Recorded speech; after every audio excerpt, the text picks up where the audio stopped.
کاوە گەرمیانی شەهیدی قەڵەم و وتنی ڕاستی. حزب هەموو جونگەکانی خەڵکی داگیر کردووە، هەموو دام و دەستگاکانی منۆپۆل کردووە، بەداخەوەکەوە لە وڵاتی ئێمە یاسە بۆتە یاسەوەکو کێشی لاتووە بۆتە تۆڕی جاڵجاڵۆکە، کەسی بچووکە گرێ و کەسی باڵە دەست بۆی دەرەچێت. یەکێک لە شەهیدانی قەڵەم کە لە پێناوتن و گەیاندنی ڕاستیەکان و ڕەخنەگرتن و ئاشکراکردنی کەیسی گەندەڵی و نادادی و تاڵان و بڕۆی دەسەڵاتدارە بازرگانەکان لە بەردەم ماڵەکەی خۆیدا و لە باوەشی دایکیدا تیرۆر کرا. کاوە گەرمیانی کێیە؟ ئەحمەد محەممەد ناسرا و بە کاوە گەرمیانی ساڵی 1970 لە ئاوارەیدا لە شاری ڕەشتی ئێران لەدایک بووە. ساڵی 1984 لە شارۆچکەی کەلار خراوەتە بەر خوێندن و تاپۆلی دوی ناوەندی خوێندووە.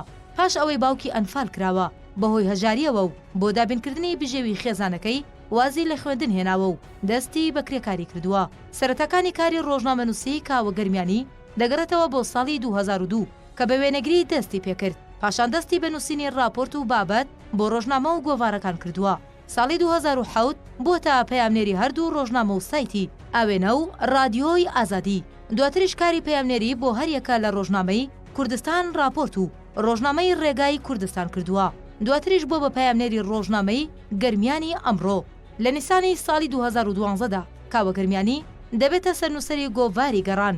دواتریش لە 10 ئەیلولی ساڵی 2012 گۆڤاری ڕایەڵی دەرکردووە کە خۆی سەرنووسەر و خاوەن ئیمتیازی گۆڤارەکە بووە و بەچڕی کاری لەسەر دۆسیەی گەندەڵی بەرپرسانی سنووری گەرمیان کردووە.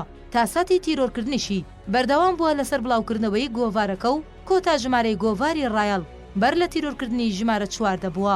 گەرمیانی لە کارە ڕۆژنامەوانیەکانیدا بنکۆڵکاری بۆ دۆسیە گەندەڵیەکان کردووە. لە ئەنجامی راپۆرت و لێکۆڵینەوە ڕۆژنامەوانیەکانیشیدا لە ساڵی 2011 کتێبێکی لە ژێر ناونیشانی گەرمیان لە نێو بەڵگەنامە ڕەشەکاندا بڵاو کردوێتەوە. لەسەر کارە ڕۆژنامەنووسیەکانی چەندین جار ڕوبەڕووی هەڕەشەی کوشتن و لێدان و گرتن بووەتەوە تا دوجار لە شەوی 5/12 ساڵی 2013 کاوە گەرمیانی لە بەردەم ماڵەکەیدا لەلایەن چەند چەکدارێکەوە درایە بەردەسڕێژی گولە و تیرۆر کرا.